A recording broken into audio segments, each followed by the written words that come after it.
لي صدري ويسر لي أمري واحلل عقدة من لساني يفقهوا قولي. Mes frères, le samedi dernier, on a parlé sur le repentir, le fait de retourner vers Allah subhanahu wa ta'ala. Et on avait dit que la première chose que le musulman il doit faire, la plus importante pour réussir son ramadan, c'est d'avoir le cœur propre, un cœur pur. C'est-à-dire retourner vers Allah, demander pardon à Allah subhanahu wa ta'ala.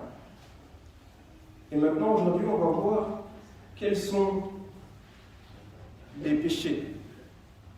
Allah subhanahu wa ta'ala, dans le Coran, il parle de grands péchés et il parle de petits péchés. Al-Kaba'ir. Al-Kaba'ir, Jam'u Kabira. Donc, Allah il parle des grands péchés. Et quand on dit grand, on dit petit aussi. Donc, il y a des petits péchés. Et les savants, ils veulent savoir quels sont les grands péchés, quels sont les petits péchés. Al-Kaba'ir, kullama naha Allah anhu fi al-Qur'an. Al-Sagha'ir, kullama naha anhu Rasul sallallahu alayhi wa sallam. Donc les savants, ils ont dit les grands péchés, c'est ce que Allah subhanahu wa ta'ala, il a interdit dans le Coran. Et les petits péchés, c'est ce que le prophète sallallahu alayhi wa sallam il a interdit. Allah il dit dans le Coran الذين يجتنبون كبائر الإثم والفواحش إلا اللمم. Et Allah il dit dans un autre verset, je vais traduire le premier verset tout à l'heure. Et le premier verset où Allah subhanahu wa ta'ala il dit ceux qui évitent les grands péchés, on leur pardonne les petits péchés. والذين يجتنبون كبائر الكبائر نكفر عنهم السيئات.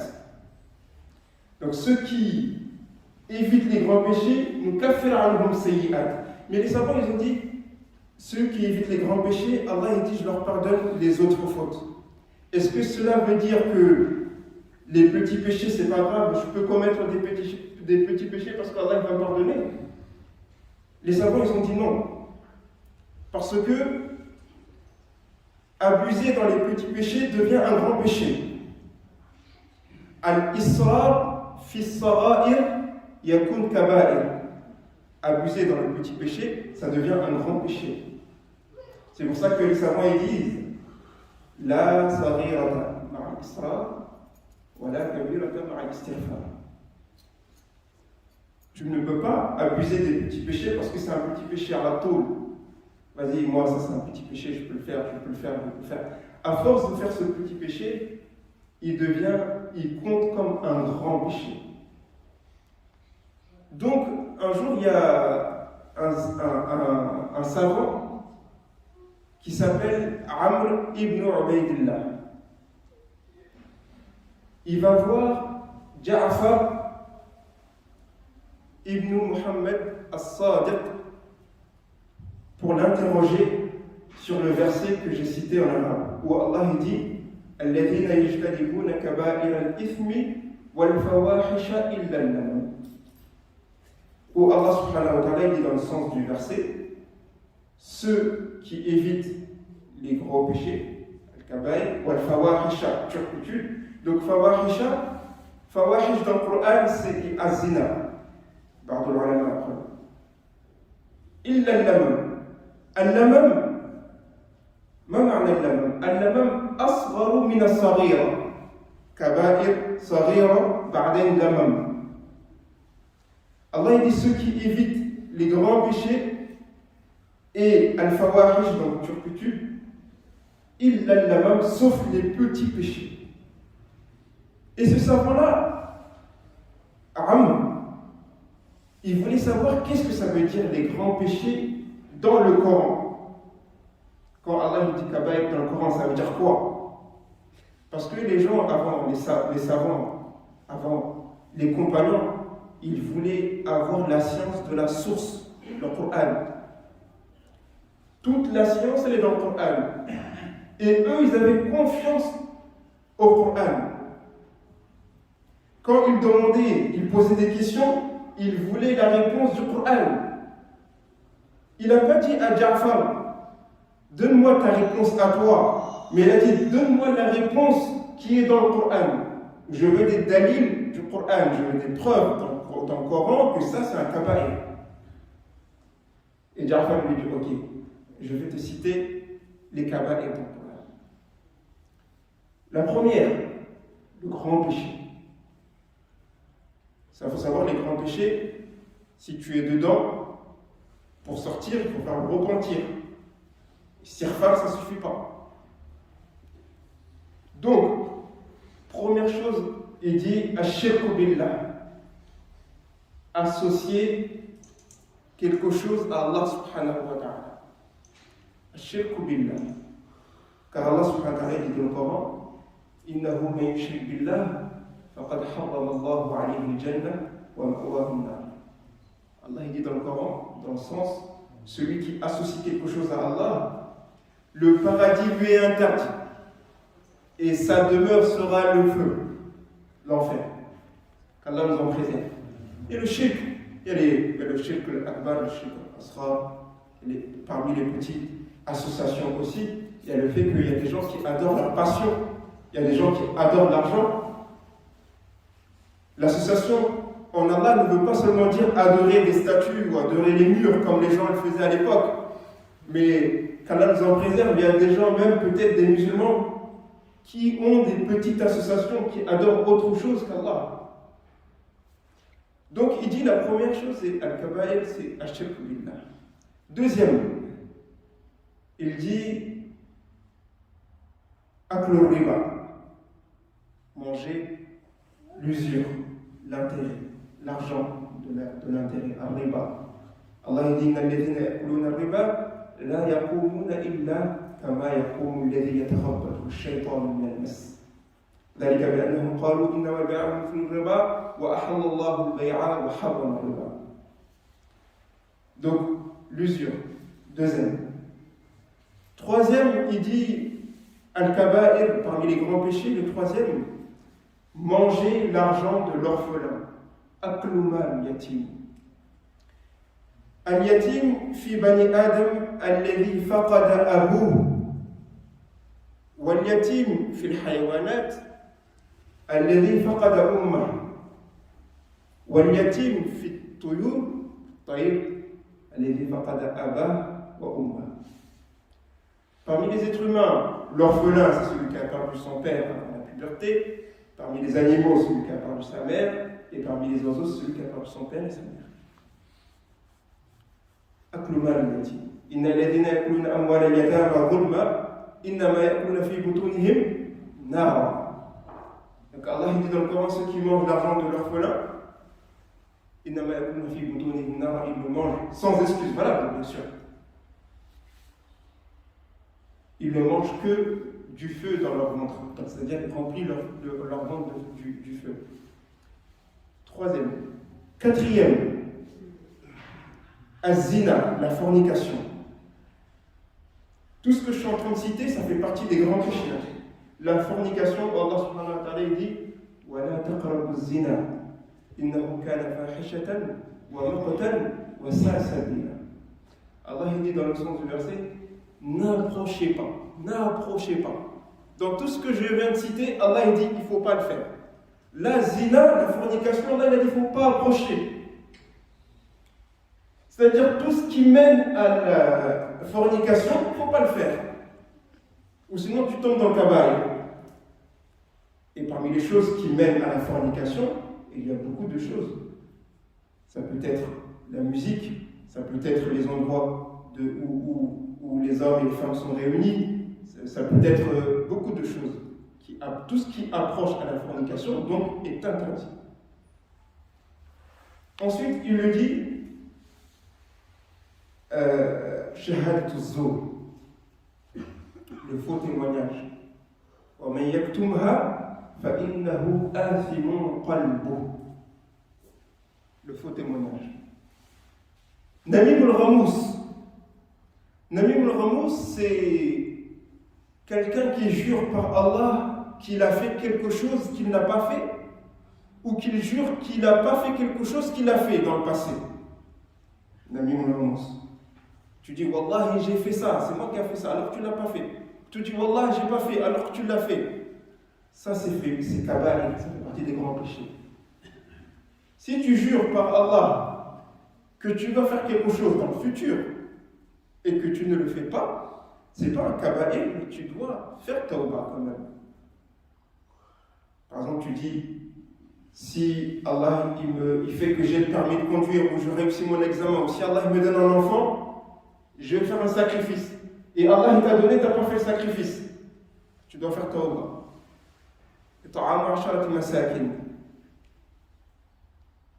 Nourrir 10 pauvres. Et les nourrir dont tu nourris ta famille. Ou tahrir al-qaba, ou libérer un esclave. Celui qui ne trouve pas ça, il jeûne 3 jours pour se faire pardonner de ce péché-là. Donc, Namim al-Ramouz, je répète, c'est jurer que j'ai fait quelque chose que je n'ai pas fait, ou jurer que je n'ai pas fait quelque chose alors que je l'ai fait dans le passé. Ensuite, parmi les kaba'ir, qadhful muhsanat al-mu'minat al-ghafilat. Accuser une femme chaste, pieuse, de fornicatrice. Accuser une femme chaste, pieuse, tu l'accuses de fornicatrice, tu l'accuses qu'elle a fait ça, alors que c'est faux, c'est un grand péché. Et vous voyez, Yusuf alayhi salatu wassalam, il a été accusé d'avoir violé ou d'avoir voulu violer la femme du roi, donc cette femme qui est Zulaykha. Shahida shahidun min ahliha. Il y a un témoin parmi la famille du roi qui est venu témoigner pour voir qui avait raison. Mais quand Aïcha radiyallahu anha a été accusée, Allah il a descendu une page entière pour la blanchir. L'importance de Aïcha radiyallahu anha. Yusuf alayhi salam, shahida shahidun min ahliha.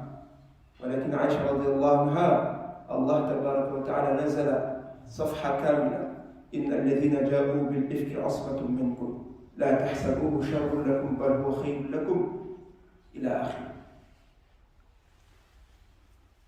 Ensuite, parmi les grands péchés, il y a qatlun nafs, tuer une personne. ومن قتل مؤمنا متعمدا فجزاؤه جهنم. Allah dit, celui qui tue un croyant muta'ammidan, c'est-à-dire de plein gré, fajza'uhu jahannam, sa demeure finale sera l'enfer. Voilà les kaba'ir que Allah il a cités dans le Coran. Et Ja'far il lui répond chaque kaba'ir avec son dalil. Et c'était comme ça qu'il répondait les savants. Il ramenait un verset coranique. Et Allah, il a interdit cela. Allah, il a interdit ça. Et la preuve, elle est là.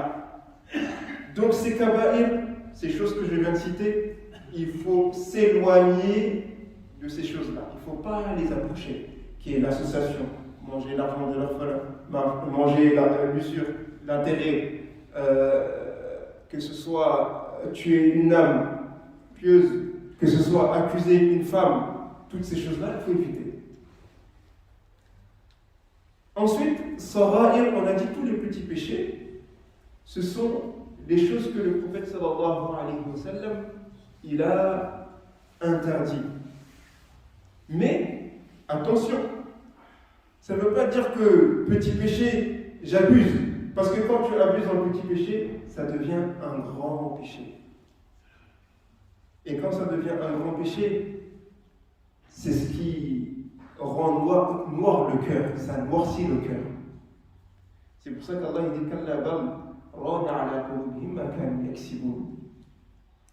leur cœur est devenu noir cause de ce qu'ils font, les petits péchés. Et à force de faire des petits péchés, on a dévié le chemin. Et à cause de faire des petits péchés, on n'a plus la lumière du cœur. Quand on lit le Coran, il n'y a plus d'effet. Quand tu fais la prière, il n'y a pas d'effet. Quand tu jeûnes, il n'y a pas d'effet. Alors que chaque adoration, son objectif, c'est pour tirer du bénéfice. Certes, tu es récompensé quand tu fais une action, ok, mais est-ce que tu as profité? Est-ce que tu as profité de ta prière? Parce que al-maqsad al-amal, ليس بس حركات ولكن الكيفية العمل هو المقصد. لما جاء رجل في مسجد النبي صلى الله عليه وسلم فصلى ركعتين فقال له النبي صلى الله عليه وسلم ارجع فصلي فإنك لم تصلي. فصلى مرة ثانية مرة ثالثة فقال له النبي صلى الله عليه وسلم ارجع فصلي فإنك لم تصلي. فقال الصحابي يا رسول الله أنا لا أحسن إلا هذا الصلاة. بعد ذلك علمه النبي صلى الله عليه وسلم الصلاة كيفية العمل. على حسب كيفية العمل على هذا الحسب تستفيد من العمل. على قدر ما تتوجه في العمل على هذا القدر تستفيد من العمل. À la mesure que tu es concentré dans l'adoration, à cette mesure-là que tu profites de l'adoration. À la mesure où tu accomplis complètement tes adorations, à cette mesure-là, tu profites des adorations. À la mesure où tu nettoies ton cœur, à cette mesure-là, tu es connecté avec Allah. Mais pour être connecté, il faut nettoyer le cœur. Et pour nettoyer le cœur, il faut arrêter les petits péchés, donc se repentir. Ou sinon, il n'y a pas de connexion, il n'y a pas de profit. Tu pries pendant 10 ans, pendant 20 ans, tu n'as jamais profité de ta prière. Est-ce que vous savez c'est quoi profiter de la prière? Quand Allah subhanahu wa ta'ala il a descendu le verset il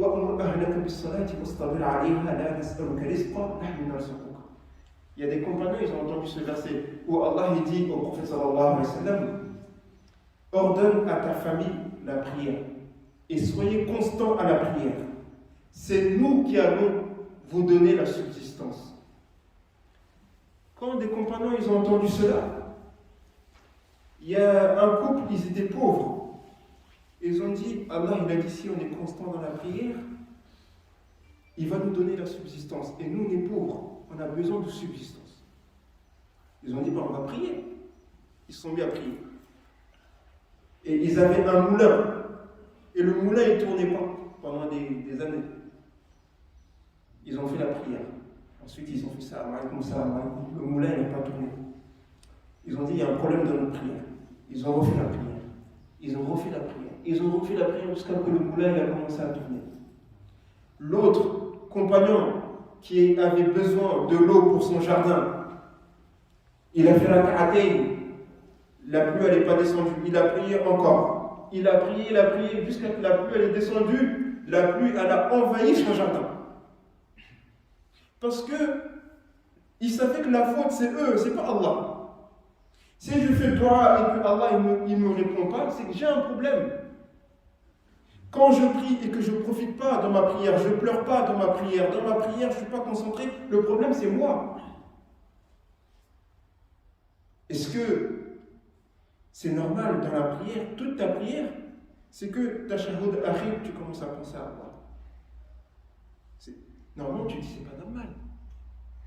J'ai quitté chez moi, j'ai fait le wudu, je viens à la mosquée, j'ai prié mais j'ai pas pleuré, j'ai pas regretté, il y a un problème. Et il est profond. C'est un problème à l'intérieur du cœur. À la mesure que nous allons nettoyer nos cœurs, wallahi, à cette mesure-là, nous allons profiter des trésors d'Allah. Khaza'inullah mamla. Les trésors d'Allah qui sont remplis. Les trésors d'Allah, ils sont illimités. Est-ce que nous, on profite des trésors d'Allah? On a tous des problèmes. On a tous des envies. Chacun de nous assis ici, il a quelque chose qu'il souhaite avoir. Et Allah, il est capable de lui donner, sans aucun doute. Allah, il est capable. Baisse le cœur, il est comment? Parce que Allah, il regarde les cœurs. Quand tu demandes, Allah, il te regarde. Mais il regarde quoi? Il regarde ton cœur. Et Allah, il regarde les cœurs saints, les cœurs purs. Pour résumer, Kaba'ir, les grands péchés, et éviter. Les petits péchés, le prophète sallallahu alayhi wa sallam, il dit Kullu ibn Adam khata. Tous les êtres humains sont fautifs. Nous faisons tous des péchés. Mais le meilleur des pécheurs, c'est celui qui fait le repentir. À chaque fois qu'il fait une bêtise, à chaque fois qu'il fait une erreur, à chaque fois qu'il se trompe, il demande pardon.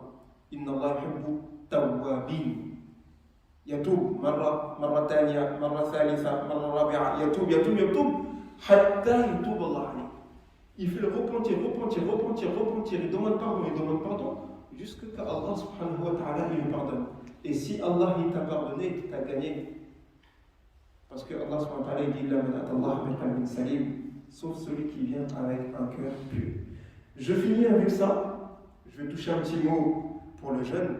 Ensuite, Inch'Allah. Il y a trois façons de jeûner. La première façon de jeûner, on appelle ça le jeûne général. Sawam al-awam. Le jeûne général, c'est le jeûne qu'on fait tous, c'est-à-dire s'abstenir des plaisirs charnels, s'abstenir de la boisson et s'abstenir de manger. Parce que ces trois choses, c'est ce qui rompt le jeûne. Ensuite, il y a Sawmul Khawas. Il y a le jeûne spécial. Le jeûne spécial, c'est celui qui, non seulement il protège, il s'abstient du plaisir charnel, il s'abstient de la boisson et de manger, mais aussi il préserve les 7 membres du haram. Et les 7 membres qui préservent, ce sont l'œil, la langue, le ventre, le sexe, les pieds, les mains et les oreilles. C'est-à-dire, quand tu jeûnes, je ne regarde pas haram, je ne dis pas du haram, je ne marche pas vers le haram, je n'écoute pas le haram. Celui qui arrive à préserver tous ses membres pendant le jeûne, il est en train de jeûner le jeûne spécial. C'est une catégorie supérieure à la première catégorie. Et la troisième catégorie, c'est Sawmul Khawasul Khawas. C'est un jeûne spécial. C'est la troisième catégorie, la plus haute des jeûneurs. C'est celui qui respecte la première catégorie, la deuxième catégorie. Et la troisième catégorie, c'est réserver son cœur toute la journée à l'adoration d'Allah subhanahu wa ta'ala. Toute la journée, tu es en adoration. Si tu n'es pas dans la lecture du Coran, tu es dans le dhikr. Si tu n'es pas dans le dhikr, tu es en prière. Si tu n'es pas en prière, tu es en train de faire du rappel. Si tu n'es pas dans le rappel, tu es là en train d'aider les gens. Tu aides les gens, tu vas partager des repas, et tout, etc. Et il faut qu'on soit dans cette troisième catégorie-là. On fait des efforts. Il ne faut pas être de ceux qui disent bon, moi, le ramadan, la nuit, je vais faire la PlayStation, ou la nuit, je ne sais pas, je vais regarder des séries. Après le fajr, je dors jusqu'à 14h. Après, voilà, la journée comme ça, je vais raccourcir la journée. Non, c'est pas comme ça que tu vas profiter de ton ramadan. Et c'est pas comme ça que tu vas faire passer le temps. Parce que ce temps-là, Yawm al-Qiyamah, tu vas le regretter. C'est pour ça que le prophète sallallahu alayhi wa sallam dit, il y a même des gens qui vont arriver Yawm al-Qiyamah, ils vont regretter. Même ceux qui vont rentrer au paradis vont regretter. Ils vont dire, si je savais le temps que je dormais. C'est pour ça que la mère de Sulayman alayhi salatu wassalam, Sulayman alayhi salam, qala li ibnihi, li Sulayman, qum al-layl. لأن كثرة النوم تترك الرجل فقيرا يوم القيامة. La mère de Sulayman, elle a dit à Suleiman, lève-toi la nuit et prie. Parce que dormir beaucoup la nuit, il laisse l'être humain pauvre yawm al-qiyamah. اللهم صل وسلم وبارك على سيدنا محمد وعلى اله وصحبه وسلم تسليما سبحان ربك رب العزه عما يصفون وسلام على المرسلين والحمد لله